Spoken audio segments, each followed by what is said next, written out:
Welcome to the Driven Moms Answering Adversity interview series, stories of success through setbacks from Mom Elevated. Together, we can shine a light on how normal challenges are and struggles as well, along with how we can overcome and rise above them. And today we have Tara with us to share her story.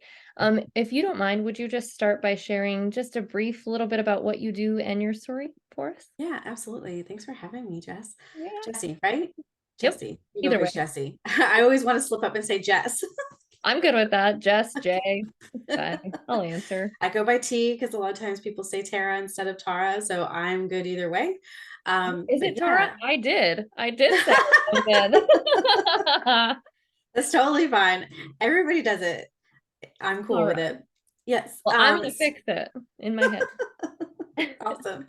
Yeah, so I'm Tara. I'm with Grounded Energy 111, and my background is supporting career women through career changes by balancing their masculine and feminine energy, regardless of gender, to help them break out of burnout cycles much faster, find their work life balance that aligns with exactly who they are, define it, and then go after it so that they can live their work life balance, be present for whatever it is they need to be present for family, friends, traveling, and do the thing that they love and desire. That's amazing. I love that. What put you on that path? Oh, it goes back to it really goes back to my years as a professional dancer. And I had, you know, going off to college, you're young, you're in your late teens, early 20s. You don't really know who you are, you don't know what you want, but you're just like, okay, I'm gonna head down this path and figure it out. And in my case, I was at an art university that was in the center city, Philadelphia, and I was this small town kid that never had really been in a major city. I mean, I was close to Buffalo. I went in and out of Buffalo, but it was not as big as compared to Philadelphia. And I was kind of thrown in the middle. There was no campus. Like, we didn't have meal plans. Our apartments, our dorms were apartment buildings converted into dorms, but you pretty much were on your own in the middle of the city. And we used to joke that South Broad Street was our hallway, our school hallway, because the major buildings for whether you were in a dance or writing or film was in one building, and then you had the music theater and the music department and then the acting department, and it's technically four colleges in one, but all the buildings are right on South Broad Street. um, so you know, I was completely stressed out my freshman year because I didn't know the city, I didn't know where I was going, on top of just trying to acclimate myself to college life and being in a untraditional college experience, which is heavily in dance, which means I had a full schedule every day. I was in a studio on top of 3-hour lectures. So, people would say to us as we met people in various at Drexel or UPenn or Temple, and they would say, well, when do you have a break? And it's like, what do you mean, when do we have a break? There is no break. There's no day off. Like, you don't get a day to just work on stuff. And I said, no, like, no, you just go from one to the next to the next. Um, and because my life was scheduled that way, it carried over into my next career. And that's how I burned the candle at both ends in my first career, because I'm a very action oriented woman. I pull from my masculine energy a lot. So trying to be calm and just in the flow and in the moment with my feminine energy, which is a lot softer and just calmer, and be present and reflective so that you can figure out what is the next step. Very difficult for me. I have to be conscious in my practice for that. But I didn't know any of that. And I burned out very fast, um, mentally, emotionally, physically. I carried a lot of it over into corporate, which of course corporate loved in the beginning, young, single, no family. I just put everything into my career because I was like, I'm doing it, I'm successful. And then realized, like, I'm carrying a lot of my junk with me. What do I do about this? So I had to figure out, like, how do I break these patterns? And then I realized, like, corporate really wasn't, I knew it was never going to be a long term, but I'm very competitive with myself. So I was 6 years in and I kept job hopping, which they said, no, you don't want to job hop because it looks like you're not um, serious about your job or your work. Yeah. But it was the only way I could get a leg up in terms of salary. Um, I kept hitting these ceilings and I couldn't progress, and I was seriously underpaid. And in the beginning, of course, being new to this new career, I was like, okay, well, I'll take it because I need the experience, right? Mhm.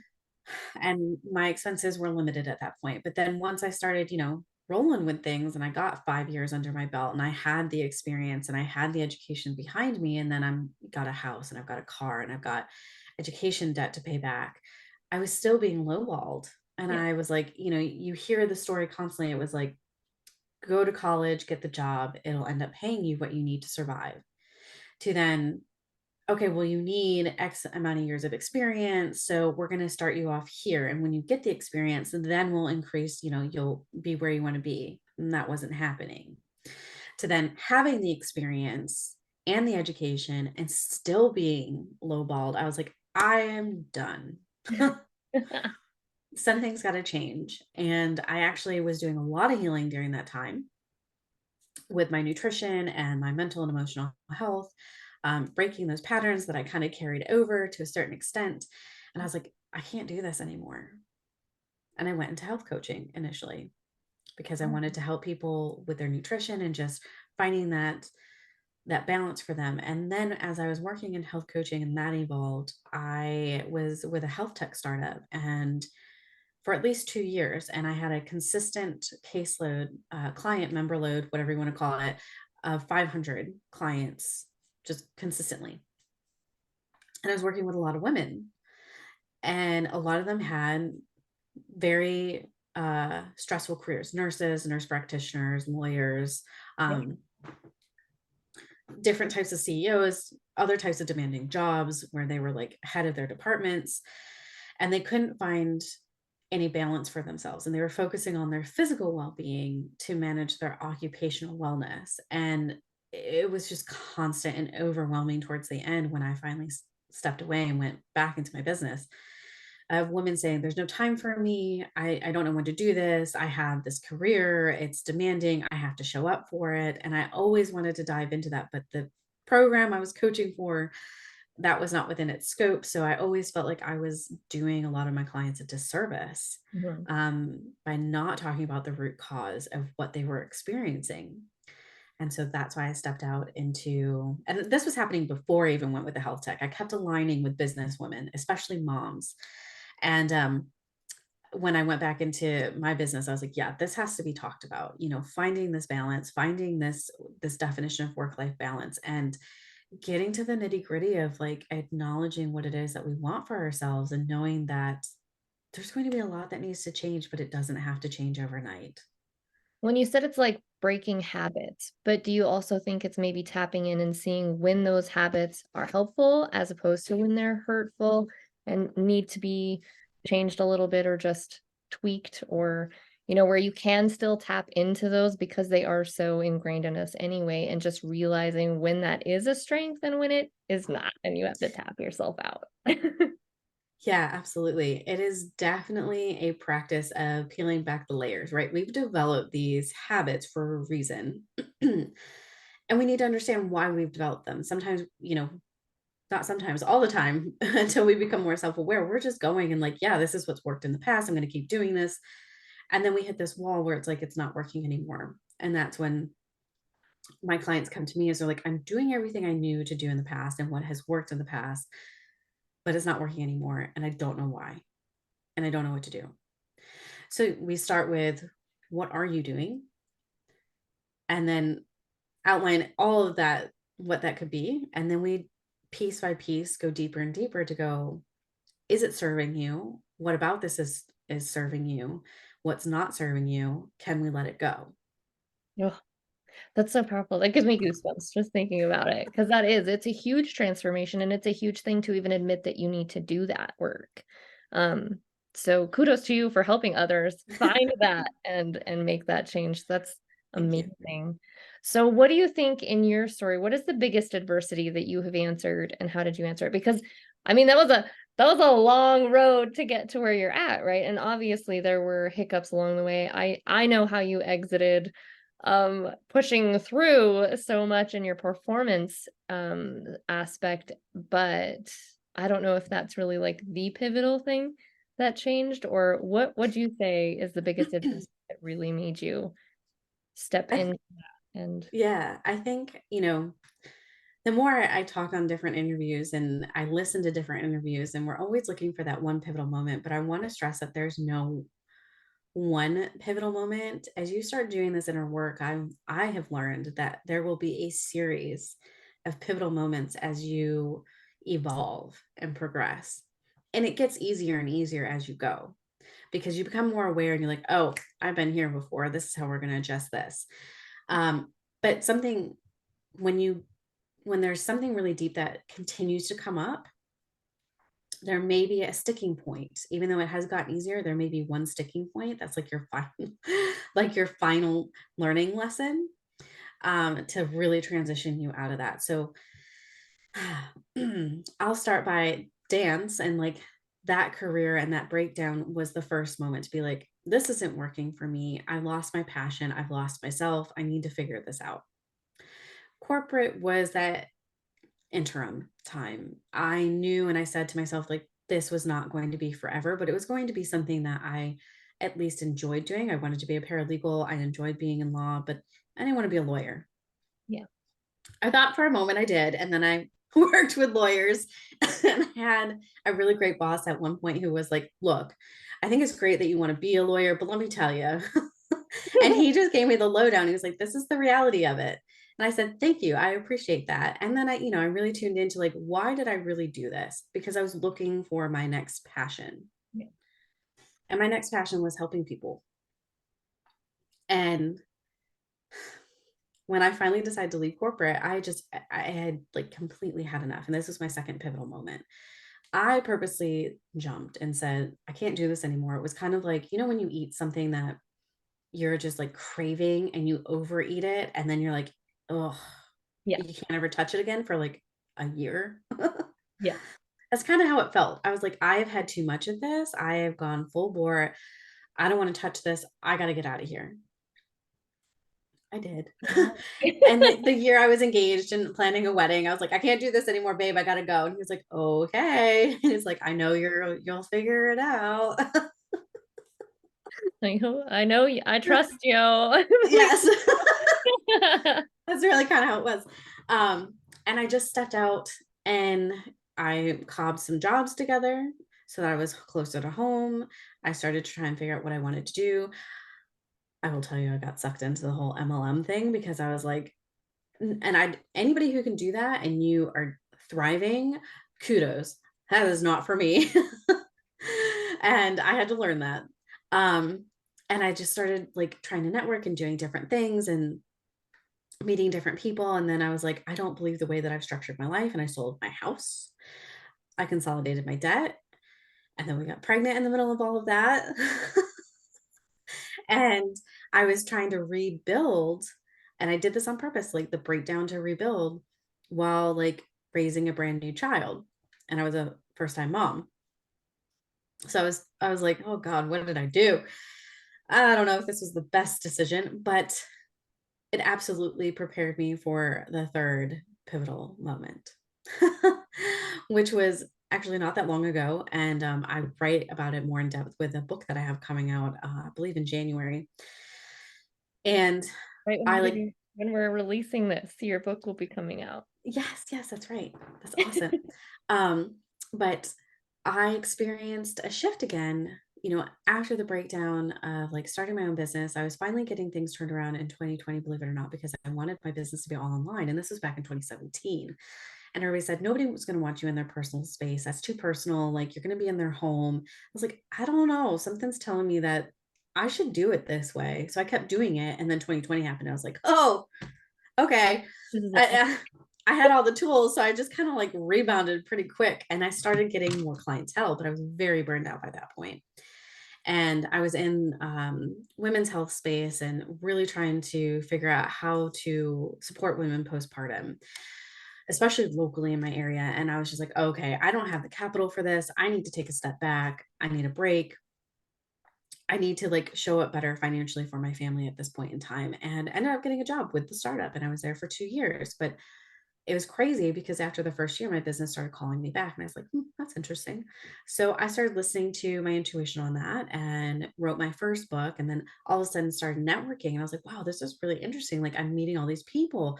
Why am I networking so easily? And like, why is this like, what are all these connections? And I paused and I said, I wish I hadn't asked that question because I think I'm going to find out. And I did, because the second year with the startup, things started like there were little cracks happening. And I was like, I'm just, we're a startup, growing pains. Let's just give the benefit of the doubt, keep going. And then by mid 2022, I was like, this is not good. Um, okay. And then by November of 2022, I was laid off and pregnant with my second child. And I didn't design any of this breakdown. The universe was like, look, you have been trying to find schedule autonomy, create your own pay. There's no limit to what you're trying to do and create. You want to be there for your family. So, like, the universe knew that I was going to stay with something that was consistent and stable financially for as long as possible. And the universe was like, no, I'm going to give you the boot and you're going to figure this out because you got all the tools that you need. And I was like, okay. Um, and in that pivotal transition, that's when everything that I had done for myself and my own practice and had been building was really put to the test, and was like, okay, I know that I need to just go with the flow of this, as difficult as this is going to be. And as much as I'm going to want to find a solution, fix what has happened, it's not going to fix itself. Like, and every time I tried to get in the way and say, okay, I've interviewed for this job, this will be great, and I can link this together and do this. And every opportunity was like, nope, didn't work. The universe was clearly saying, no, you're not supposed to do this. No, you're not supposed to do this. Every time I tried to go get a job. And I was like, okay, but I'm just kind of going through the motions, because I had other people around me who were like, these are their expectations. And I was like, okay, I need to put my blinders on and go, those are their expectations. I'm going to do this so that they're satisfied, but I need to focus on me Yeah. and the business and what I want. And through all of that turmoil, the business kept showing up for me in a way that it never showed up for me before.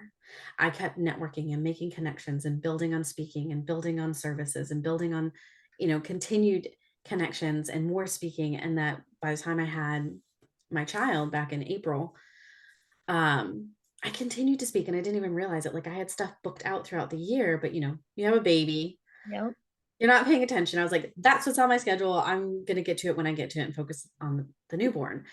And then in about July, August, I was like, I need to put some stuff up on my website. And I realized how much speaking I had done. And I was like, yep, this is where we're going. This is what I'm doing. And then an opportunity broke loose at the end of July that I had like really wanted to break loose previously, like earlier in the year. They came around and said, hey, we have space for you. And I work as a contracted coach. So I still work for myself. I set my hours, I set my pay. And, it all came into alignment. It was it was enough time after the baby. It was a slow ramp up. I mean, it came together in a way that I couldn't have planned. Yeah. And that's what the whole purpose of my work is like learning to get comfortable with yourself and go through those hard moments where the universe is like, or God, or whatever you align with, turns around and says, okay, now it's time. Yeah. Like, you've done all this work, now it's time. This is what you've been working towards. You're ready. Even if you're like, I am not ready for this shit show. Right. God and the universe has your back. I love that. That's a beautiful way of storytelling that. I was captivated. First of all, no, that was amazing. I do love that. And I think it's beautiful to really hear. Not only was it a lot of like perspective shifting for you, like especially as a mom, you get hyper focused, like you said, on taking care of the day to day and just focusing on that. And a lot of times you forget about what you've been doing in that timeline. And so the perspective of looking back and saying, oh, yeah, that really does help dictate your choices and making sure you're in alignment. And I think those check ins with yourself, especially, are super important along this path and this journey, but how beautiful that it came together like that for you. I love that so much. Yeah, I still have moments where I'm like, wow, that is the art of manifestation. I know that is a big hot button word that we hear a lot. And for your audience, I just want to say like manifestation is, it doesn't have to take that long. Like you will have tons of little manifestations as you start to work on yourself. But then when you are working on the bigger things, you definitely have to have that grounded sense of self and those practices and those tools in place before the universe is like, or God or spirit is Yeah, like, all right, you're ready, because it is going to be a massive shift in yeah, so many things. And your mindset has to be ready for it. Cause I know there's a big, not a big push, but I hear a lot, and I got sucked into it too when I first jumped into my own business in 2017 of, go from 0 to 60K in a month. And it's like, that would be really great. But what do you do when that happens? yeah, What actually changes for you? The financial piece changes. And I have a colleague who, that's exactly what happened to her. She did all of this work and she went from 0 to 60, and then she was nearly bankrupt because she was like, I didn't have the tools in place yeah, to support me, and like how to manage that, not yeah. just from a like financial standpoint, but this emotional standpoint, and like the tools I needed in my business to sustain it and keep it going. And she was like, what I did to get there was high stress and burnout. And then to So be a leader, because normally when you get to that point, 0 to 60, at 60, you need a team to support you at that point in time. Like, you can't sustainably do that over and over right. without a team, but you have to be able to lead that team, and that can be really difficult. I mean, even just I have a very, very small team, and sometimes I realize how terrible I am at communicating my own thoughts because, like, I don't know, I guess my brain assumes that you must know what I'm thinking. So obviously I explained that well. Um, so it's a big learning curve, and a lot of times it humbles you so much because 'cause you're like, "I don't why are you not getting this?" And they're like, "Hey, this is what you said to me." And then you look at it and you're like, "Mm, yes, I did. I'm so sorry." Yes. So, Yeah, I absolutely. I see that frequently. What do you think it is about entrepreneurs though that make us continue through those challenges without giving up?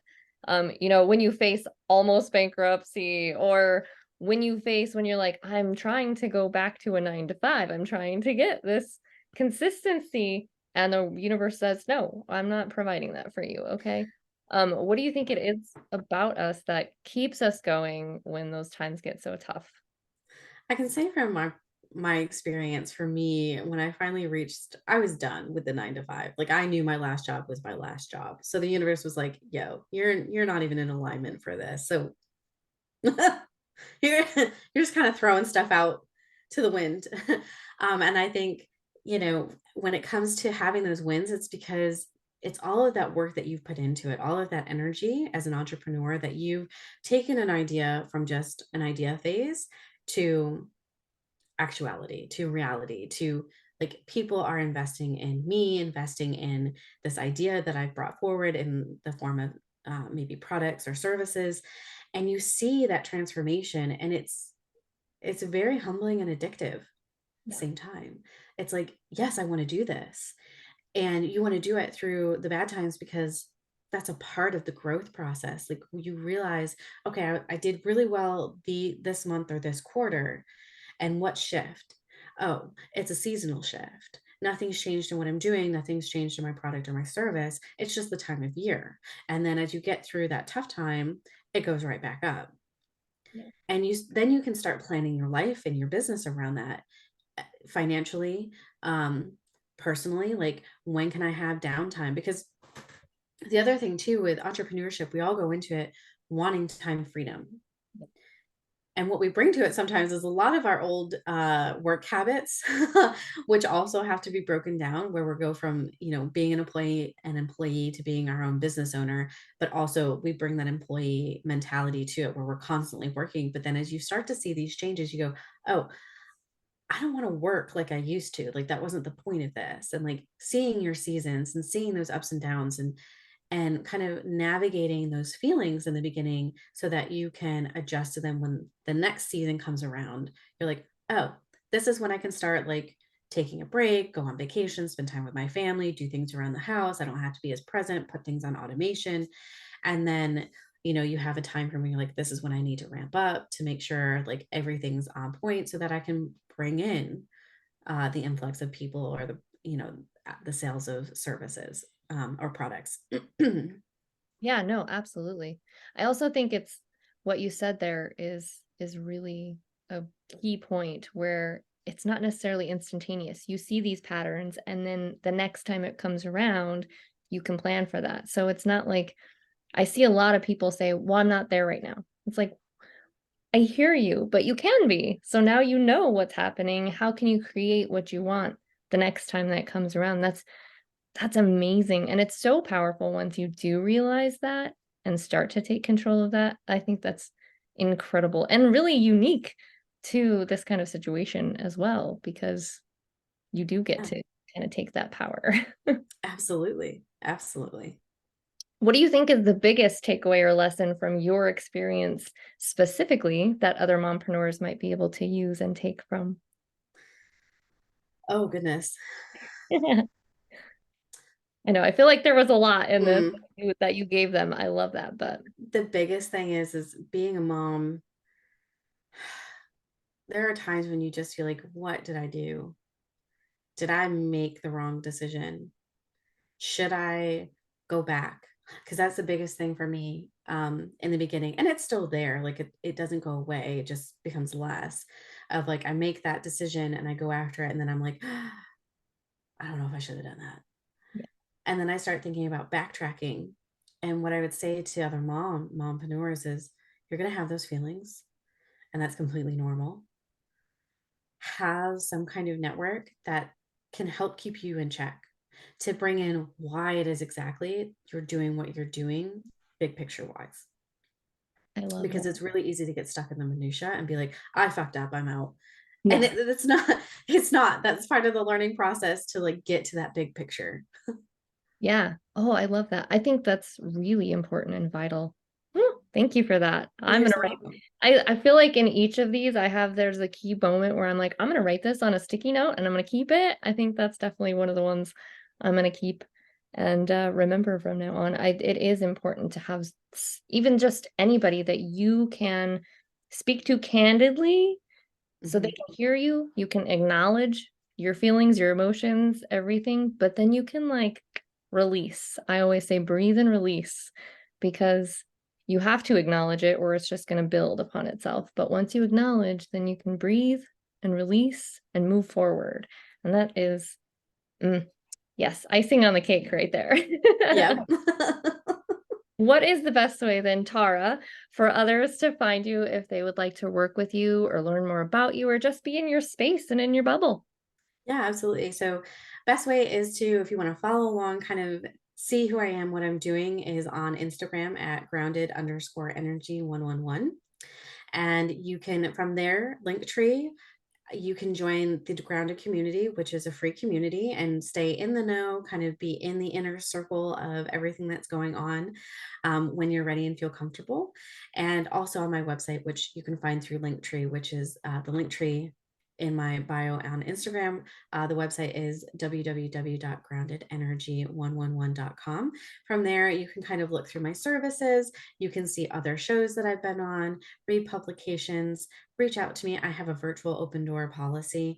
Um, Reach out to me anytime with thoughts, questions, anything you resonate with that I have shared either on the website or social media. I love to hear from those that are following me. You're not going to be sales pitched. That's my biggest thing is like, I'm not going to sell you on anything. I love having conversations with people and just if there's a way I can connect you and support you, I will do that. Ah, that's beautiful. Fantastic. And I will have the links in the description below as well in case they are actually on. But in case they're listening, they can still find you. Thank you so much for joining us today. I can't even tell you how delightful it was for me to be able to chat with you again, but also to allow you to share your story with everybody. It's super powerful. And this is just like a tidbit of what you have gone through and what you even shared with me. So I am very grateful that you decided to come on and share your story. Thank you. Absolutely. Thank you so much, Jesse. I appreciate it. Absolutely. Anytime, literally. Your story is inspirational, and your willingness to be open about it is very much appreciated and needed in this space, as always. Especially at this time, I feel like we're going through some more difficulties again, and I just feel like this is very, very much needed right now to feel a little closeness with anybody, and know we're not alone. So for those of you out there facing your own adversity, know you're not alone. That's the whole point of this, is to be able to tap into other people's stories and what they've gone through and be able to pull from it for your own use. When you need an extra hand or mind for brainstorming during your mompreneur journey, we would love to work with you through the Mom Elevated Society as well. You'll find monthly check-ins for goal setting and assessing, and so much more for both your business and your mom life. And until next time, keep shooting for the stars.